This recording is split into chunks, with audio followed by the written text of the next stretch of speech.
Pataas news కు స్వాగతం. Kit వచ్చేసినాడు, Pataas వార్తలు తెచ్చేసినాడు. మీరంతా రెడీగా ఉన్నారు కదా? మేము ఎప్పుడో రెడీ అన్న. హెడ్లైన్స్ ఏనా? తెరుచుకున్నాయి రత్న బండార్ తలుపులు. ఇక చెప్తారట జగన్నాథుని సొమ్ముల లెక్కలు. గౌడన్నల కోసం కాటమయ్యే రక్షణ కవచం. కుల వృత్తులకు సర్కారోళ్ళు ఇచ్చిండ్రు అభయం. ఘనంగా నడుస్తున్నది బోనాల సంబురం. దుర్గమ్మకు అందింది తెలంగాణ బోనం.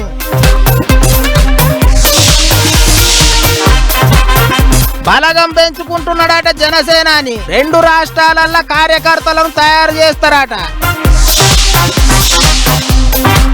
వానలు లేక తిప్పలైతున్నది పబ్లిక్ కు. కాళేశ్వరం నీళ్లు ఎత్తిపోసుకోమంటారు ఎగస్ పార్టీ వాళ్ళు. రొట్టెల పండుగకు గట్టిగా చేస్తున్నారు ఏర్పాట్లు. ఇంగింత ఘనంగా చేస్తారట ఈసారి కొత్త సర్కారోళ్ళు.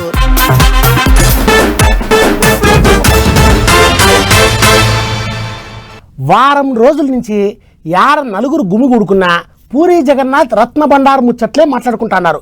ఆ గదుల్లో ఏమున్నాయి, పెట్టెల్లో ఏమున్నాయి, అప్పుడు ఎప్పుడో లెక్క పెట్టినారంట. మళ్ళీ ఇన్నాళ్ళకు తెరుస్తున్నారంట.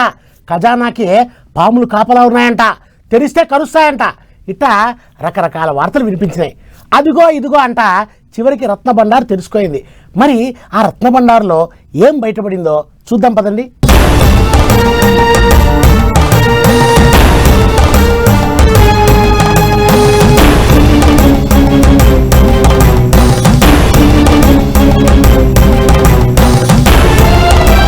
పాత దర్వాజాలు తెరుస్తారట, లోపటికి పోతారట, సొమ్ములన్నీ బయటికి తెస్తారట అని దేశమంతా ఒక్కటే ముచ్చట్లు వినిపించినాయి. పూరి జగన్నాథుని ఖజానా ఎంతున్నదో, లోపట ఏమున్నదోనని ఒక్కొక్కళ్ళు ఒక్కో తీరుగా మాట్లాడుకున్నారు. ఇక ఆఖరికి అట్లిట్లా ఆయితారం మధ్యాహ్నం 1:28 ముహూర్తం పెట్టుకొని ఆఫీసర్లు, గుడి కమిటీ మెంబర్లు, అయ్యగారులు అన్ని తీర్ల బందోబస్తుగా పోయి రత్న బండారం తలుపులు తీసిండ్రు. ముంగటున్న 2 తలుపులు తాళాలు పెడితే తెరుచుకున్నాయట గాని 3వ రూమ్ తలుపులే అంత అల్కగా తెరుచుకోలేదట. అందుకే కట్టర్లతోని 3వ రూమ్ తలుపులు తెరిచిండ్రట. అయితే తలుపులు అయితే తెరిచిండ్రట గాని 3వ రూమ్ జోలికైతే పోలేదట. ఎట్లున్నదో మళ్ళా అట్లనే సీలు కొట్టి పెట్టిండ్రట. అందరితోని మళ్ళీ మీటింగ్ పెట్టుకొని అప్పుడు ఏమేం చేయాలి, ఎట్టెట్ట చేయాలని ముందుగానే అనుకొని 3వ రూమును మళ్ళోసారి తెరుస్తామని చెప్పిండ్రు ఆఫీసర్లు. भीतर रत्न भंडार भी हम लोग गए, उसका जो लॉक था उसको खोलने के लिए जो चाबी था उसमें खुला नहीं, तो उसको लॉक को ब्रेक करना पड़ा और उसमें हम लोग जब अंदर गए हम लोग देखे, लेकिन अभी समय नहीं था क्योंकि कल श्री गुंडीचा यात्रा है, तो उसके लिए और एक दिन करेंगे। श्री मंदिर का जो भीतर रत्न भंडार है उसको भी लॉक किया गया, उसको सील किया गया और उसका जो चाबी है उसको अभी ट्रेजरी में जमा करा है। ఇక అంతకు ముందే అయ్యగారులు పొద్దుగాటి సంధి పూజలు గట్టిగా చేసిండ్రు. గుడిని కాపాడే లోకనాథ్ దేవునికి, నాగదేవతకు అన్ని తీరుల పూజలు చేసిండ్రాట. రత్న బండారం తలుపులు తెరుస్తా అన్నామని అనుమతి అడిగినరాట.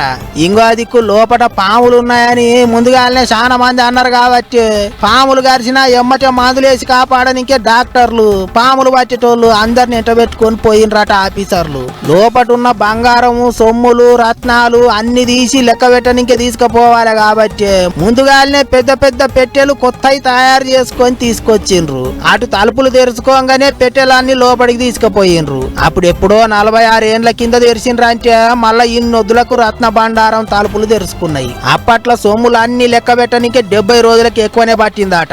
మరి ఈసారి ఎన్ని దినాలు పడుతుందో, ఎంత లెక్క తేలుతుందోనని అందరు ఎదురు చూస్తాండ్రు. తలుపులు తెరిచే కాని నుంచి లోపలికి పోయి పెట్టెల బంగారము, ఎండి, సొమ్ములు అన్ని బయటికి తీసేదాకా వీడియోలు తీసిండ్రట. ఎక్కడ ఎటువంటి తప్పులు జరగకుండా చూసుకున్నారట. ముందుగా అనుకున్నట్టు పాములు గీములు ఏమి ఎదురు పడ్డట్టు లేవు, అంత అల్కగానే నడిచింది కార్యం అనుకుంటారు ఇప్పుడు. మరిగా ఆ సొమ్ముల లెక్క లోపట ఏమేమి ఉన్నాయి అనేటిది ముందు ముందు తెలుస్తుంది కావచ్చు.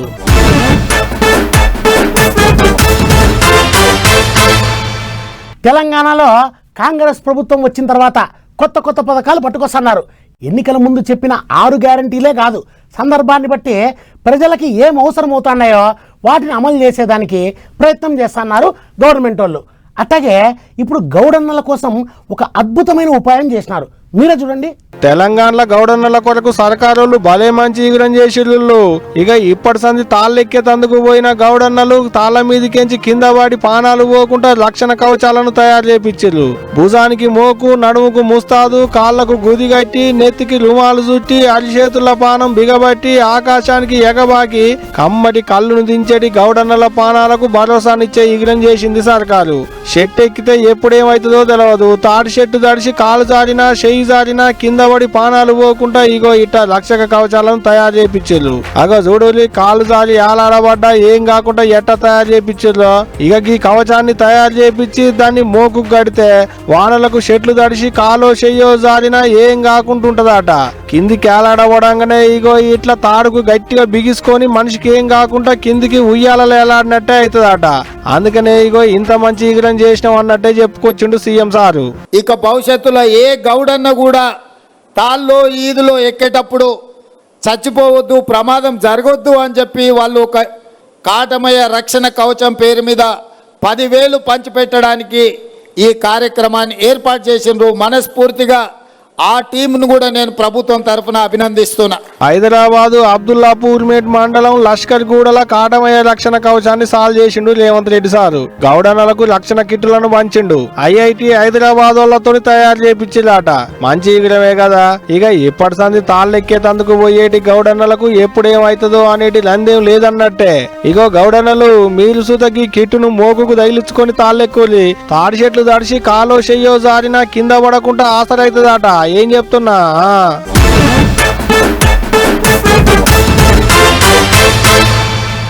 గోల్కొండ మహంకాళి, బల్కంపేట ఎల్లమ్మ, సికింద్రాబాద్లో ఉజ్జయిని మహంకాళి, లాల్ దర్వాజా ఇట ఆషాఢ మాసం వచ్చిందంటే చాలు వారానికి ఒక కాడ బోనాల పండగ బ్రహ్మాండంగా సంబరంగా అవుతా ఉంటుంది. గోల్కొండలో తొలి బోనం చెల్లించినారు. బల్కంపేటలో కళ్యాణం అయిపోయింది. ఇంకా ఈ వారం బోనాల పండగ ఎక్కడెక్కడ ఎట్ట జరిగిందో చూసొద్దాం పదండి. భాగ్యనగరం బంగారు బోనం ఎత్తింది. ఆషాఢ మాసం సూర్యువైన కాంచి బోనాల పండుగ జాతర జోరుగా సాగుతుంది. పట్నంలో ఉన్న ప్రజాభవనంలో మస్తు సంబరంగా చేసిరు బోనాలు. డిప్యూటీ సీఎం బట్టి సారోల ఇంటి ఆమె నందిని మేడం, మంత్రి కొండా సురేఖ మేడాలు నల్లపోషమ్మకు బోనాలు చెల్లించారు. అట్ట ప్రజాభవనంలో అయ్యేటి బోనాల జాతరకు సీఎం రేవంత్ రెడ్డి సారసుత పోయి అమ్మవారికి పూజలు చేసిండు.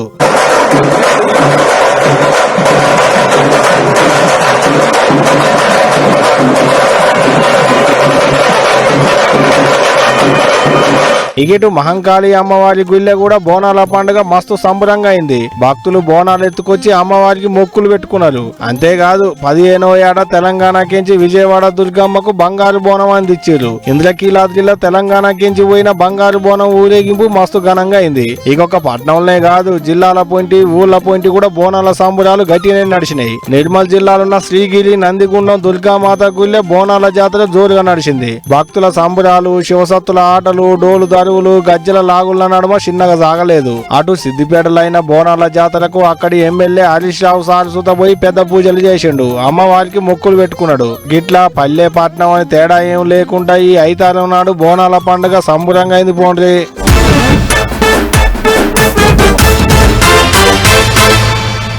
మాటల్లో కాదు చేతల్లో చూపిస్తామంటున్నారు. ప్రజలు మెచ్చుకున్నప్పుడే నిజంగా గెలిచినట్టు అంటున్నారు. జనం కనిపిస్తే చాలు కుర్చీ వేసుకొని సమస్యలు పరిష్కారం చేస్తున్నారు. సినిమాల్లోనే కాదు రాజకీయాల్లో కూడా పవర్ స్టార్ ట్రెండ్ సెట్ చేస్తున్నారు. జనసేనాని మాటలు చేతలు ఇప్పుడు రాజకీయాల్లో హాట్ టాపిక్గా మారినాయి. అంతేనా, అవకాశం ఉన్నప్పుడే దూసుకుపోవాలా, బలగం పెంచుకోవాలా అన్నట్టు పక్కా ప్లానింగ్ తో అడుగులు వేస్తున్నారు పవన్ కళ్యాణ్ గారు. గాలున్నప్పుడే తూర్పార పట్టుకోవాలి, పబ్లిక్ లో పతారా ఉన్నప్పుడే రాజకీయాలలో బలగం పెంచుకోవాలి. అందుకే AP deputy CM Pawan Kalyan sir ఇప్పుడు జన సైన్యాన్ని ఇంగింత పెంచుకునే పనిలో పడ్డాడట. ఏపీలో అధికార పార్టీలో ఉన్నారు, పోటీ చేసిన అన్ని జాగాలలో గెలిచిండ్రు. సీఎం తర్వాత సీఎం పోస్టుల సారు ఉన్నాడు. ఇక ఇంతకంటే మంచి టైం మళ్ళా దొరుకుతుందా? అందుకే ఒక్కటేసారి అటు ఇటు 2 రాష్ట్రాలలో పార్టీ బలం పెంచుకోనికే ప్లాన్ ప్లానింగులు వేస్తున్నారట. ఏపీ తెలంగాణలో 10 దినాలు జనసేన లిస్టుల పేర్లు రాసుకుంటారట. గదే సభ్యత్వ నమోదు కార్యం పెట్టుకోవాలని పవన్ సారు నిర్ణయం చేసిండట.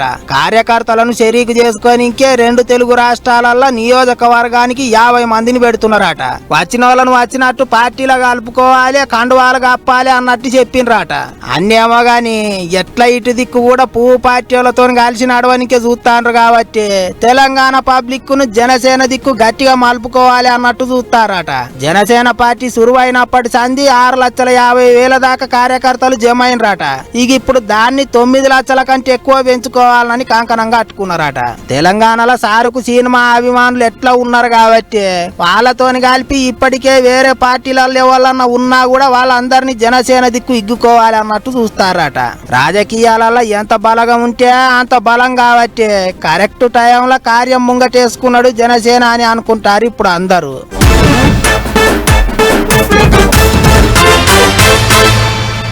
వర్షాకాలం మొదలైపోయింది అంటున్నారు. కానీ ఇప్పటిదాకా ఒక పెద్ద వాన కూడా వల్లే. అదుగో ఇదిగో అనడం తప్ప వానదేవుడు రావడంలే. అయితే మన వైపు ఎండబెడుతున్న మిగతా చోట్ల మాత్రం గట్టిగానే ప్రతాపం చూపిస్తున్నాడు. అట్లా పక్క రాష్ట్రాల్లో వర్షాలు పడుతుంటే మన దగ్గర ప్రాజెక్టులు కాస్త కలకల్లాడుతున్నాయి. పదండి యాడాడ పరిస్థితుల్లో ఎట్టెట్టున్నాయో ఒకసారి పోయి చూసేద్దాం. అటు అస్సాము మహారాష్ట్ర దిక్కు దినం పొట్టు వాన పడుతుంది. ఊర్లు మునిగి ఇండ్లు మునిగి పబ్లిక్ పర్సాన్ అవుతుండ్రు, నీళ్ళనే బతుకుతాండ్రు. ఇక ఇటు మన దిక్కు చూస్తేనేమో వానాకాలం సురువై మస్తు దినాలు అవుతున్నా ఇప్పటిదాకా ఆయమన్న వాన ఒక్కటంటే ఒక్కటి కూడా పడలేదు. పక్క రాష్ట్రాలలో వానలు పడుతున్నాయి కాబట్టి నిమ్మలంగా కొన్ని ప్రాజెక్టులలో నీళ్లు వస్తున్నాయి. పోలవరం ప్రాజెక్టుకు నీళ్లు గట్టిగానే వస్తున్నాయి గాని ప్రాజెక్టు పూర్తి కాలేదు కాబట్టి ఎట్లొచ్చిన నీళ్లు అట్లనే పోతున్నాయి. అటు ఖమ్మం జిల్లాల మీద 2-3 దమ్ములు వాన గట్టిగా కొట్టటాలకు రైతన్నలు జర్రంతల బచా ఇచ్చిండ్రట. పంటలు బతికినాయి అనుకుంటారట. అయితే పొద్దంతా మబ్బేసుకునే ఉంటున్నది గాని డల్లు గురుస్తలేదు, భూమి పదునెక్కుతలేదు. ఈసారి వానాకాలం ఎట్ట పాడైందో ఏమో మరి. ఎప్పటికి వానాకాలంలో సిచ్చేయకుండానే బోర్లు పొంగిపోరలేదు. కానీ ఈసారి బోర్లన్నీ ఎండిపోయి తాగే నీళ్లు కూడా దొరకక పబ్లిక్ రోడ్ల మీదకి వచ్చి లొల్లులు చేస్తాండ్రు. కామారెడ్డి మెదక్ జిల్లాలో తాగే నీళ్ల కొరకు పెద్ద యుద్ధం అవుతున్నది. 15 రోజులకు సెక్రటరీ లేపుతలేడు, సర్పంచ్ లేపుతలేడు, నాకు ఒక్క ట్యాంకర్ కూడా పంపిస్తలేరు. 15 రోజులకు మేము నీళ్లు కొనుక్కొని పోసుకుంటున్నాము. కొన్నామన్నా కానీ వాళ్ళు కూడా టైంకి వస్తలేరు. 15 దినాలు అవుతున్నదట నీళ్లు రాక. తానాలు కూడా చేస్తలేరట పబ్లిక్. ఇగిదిట్లుంటే కాళేశ్వరం ప్రాజెక్టుకి వెళ్లి నీళ్లు ఎత్తి పోసుకొని చెరువులు కుంటలు నింపుకుంటే ఏమైతది? సర్కారోళ్లకు గాయంత సోయలేదా అన్నట్టు మాట్లాడుతాండ్రు ఎగస్ పార్టీ వాళ్ళు. మరి ఏం చేస్తారో ఏమో గాని ఈసారి వానదేవుడు గట్టిగానే సతాయిస్తున్నాడు. ఎప్పటికీ ఈ టైంలో వాగులు వంకలు పొంగి పొరులుతుండే, చెరువులన్నీ మత్తాలు దుంకుతుండే. మరి ఏమైతున్నదో ఎట్లయితున్నదో కాలం మా చెడ్డగా తయారైంది. చేన్లు చెలకలు ఎండు కాదు, పబ్లిక్ గొంతులు కూడా ఎండుతున్నాయి. మరి ఎట్టయితుందో ఏమో చూసుకుంటూ పోవాలి.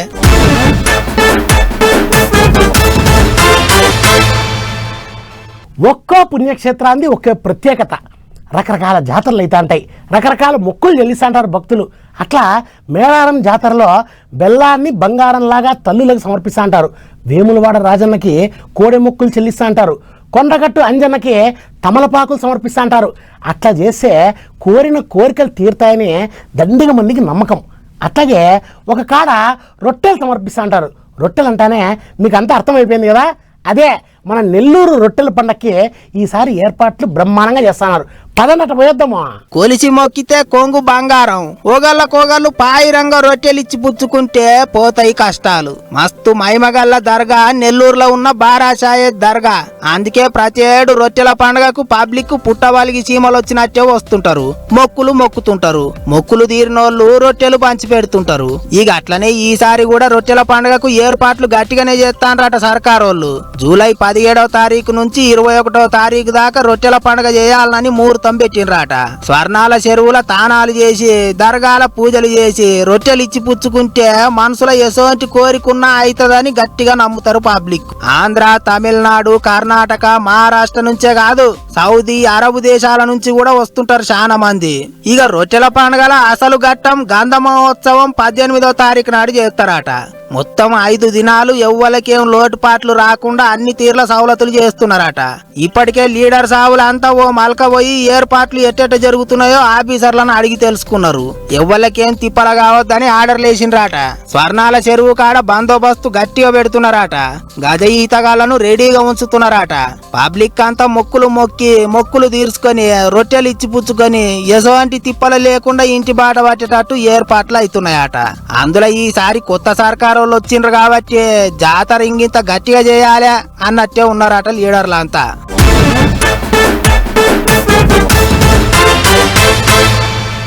మా ఫ్రెండ్ ఒకడు ఉన్నాడు, బయట దేశాలకు పోయినాడండి. నెలకి 2 లక్షలు ఇస్తామన్నారని వాడు పోయినాడు. పాపం 5 సంవత్సరాలు అవుతుంది. ఇంతవరకు వాడు ఊళ్ళోకి వచ్చిండేదే లేదు. వాడు యాడున్నాడో ఏం చేస్తున్నాడో కూడా తెలియడంలే. అసలు ఉన్నాడో లేడో అని కూడా తెలియడం లేదండి. పాపం వాడు ఆడో ఎన్ని కష్టాలు పడుతున్నాడో అని వాళ్ళ ఇంట్లో వాళ్ళు కూడా చాలా బాధపడుతుంటారు. ఇదిగో ఇట్లాంటివి చూసినాకే ఎందుకు బాధపడరు? చచ్చిపోయినా కూడా అడిగేవాడు లేదు సార్. ఈడ నా పరిస్థితి ఇట్లుండదు. నాకు దయచేసి ఎవరైనా సాయం చేయండి సార్. ఈ ఎడారి నుంచి నన్ను బయట వేసేయండి, ఇంటికి వచ్చేస్తాను. ఈడున్నానంటే చచ్చిపోతాను సార్. ఇంక 2 రోజులు ఉంటే చచ్చిపోతాను. తిన్నావా చచ్చినావా ఏంపా ఎట్లుండదు అని అడిగేవాడు లేదు సార్. నాకు నా బిడ్డలు గుర్తొస్తున్నారు. నేను బతకలేను సార్. దయచేసి ఎవరైనా నన్ను సాయం చేయండి. ఈ కోవిడ్ నుంచి నన్ను బయటపడేయండి సార్. బయటి దేశాలకు పోతే 4 రాళ్ళు వెనకేసుకోవచ్చు, 4 ఏండ్లు తిప్పల పడితే పొల్లగాలను మంచిగా చదివించుకోవచ్చు, ఇల్లాగిలి నిలబెట్టుకోవచ్చు అని చాలా మంది బయటి దేశాలకు పోతుంటారు. ఆగో అట్ట పోయినందుకే గీ అన్నకి కథ అయింది. ఊరేందో పేరేందో తెలియదు గాని తెలుగు రాష్ట్రాలకేంచి పని దేవులాడుకుంటా కువైట్కు పోయిండట. ఒక పని మంతుడు ఓ పని ఇస్తానని తీసుకుపోయి ఇంకో పని చూపెట్టిండట. గట్ట పోయిన కాడ కన్నమ్మ కష్టాలు సీతమ్మ శరలు పడుకుంటా ఏడాదిలో ఒంటి లెక్కనే మిగిలిపోయి అనుకుంటా ఇగో ఇట్ట వీడియోలు తీసుకోబట్టిండు. ఇక అన్న కథ ఏందో అన్నకున్న బాధలేందో అన్నే చెప్తుండు. మళ్ళీ పాలు ఇనూరి ఏం చెప్పినా కూడా ఏజెంట్ కూడా కానీ నా మాట వినడం లేదు సార్. డబ్బులు కట్టు అంటున్నారు. నా కాడ అంత డబ్బులు లేదు. ఏం చేసేది సార్? నేను కూలి చేసుకుంటేనే పని జరుగుతుంది. ఏదో ఇక్కడ నాకు చెప్పిండే పని వచ్చేసి వేరే, ఇక్కడ చేపిస్తాండే పనులు వేరే. ఎవరికి అడిగినా నాకే పట్టించుకోవడం లేదు సార్. నా వల్ల కావడం లేదు. ఎవరైనా దయచేసి నన్నట్టు గడ్డకేయండి సార్. మీ కాళ్ళు పట్టుకుంటాను. లేదంటే ఇంకొక రోజు 2 రోజులు చూసి నేను ఆత్మహత్య చేసుకోవాల్సిందే సార్. మరి కాదా, చుట్టూ ఎడారి, మాట్లాడేటోళ్ళు లేరు, మందలిచ్చేటోళ్ళు లేరు. ఎటు చూసినా ఎడారిలో ఎర్రటెండ. తినేతందుకు తిండి లేదు, తాగేతందుకు నీళ్లు లేవు, మంచి షేడని మందలిచ్చే దిక్కు లేదు. ఇంకా మీదికేంచిగా ఎడారిలో 2 కిలోమీటర్లకేంచి నీళ్లు తెచ్చి పావురాలకు బాతులకు పోయాలన్నట. మేత కోసుకొచ్చి మేకలకు గొర్రెలకు వేయాలన్నట. పాపం నన్ను కాపాడూరి, సొంతూరికి తీసుకపోరి అనుకుంటా వీడియో తీసి సోషల్ మీడియాలో ఇడిచిపెట్టిండు. ఇప్పుడు గా వీడియో మస్తు వైరల్ అయ్యేటాళ్లకు మీకు కూడా చూపెడదామని పట్టుకొచ్చినాం. ఏదో ఒకటి 2 తెలుగు రాష్ట్రాల సర్కారోళ్ళు ఎవరో ఒకరు ముందరవాడి ఆయన బాధ ఏందో చూడోలి సార్లు, ఎవరో ఒకరు ముందరవాడి ధైర్యం చేసి ఇక్కడికి పట్టుకొచ్చే చెయ్యి సార్లు అనుకుంటా కామెంట్లు రాసుకొస్తున్నారు నెట్టన్నలు. ఉన్నదో లేదో ఇంత తిని ఎవరింట్లో ఆడుండాలి గాని లేకపోతే ఎందుకు తిప్పలు.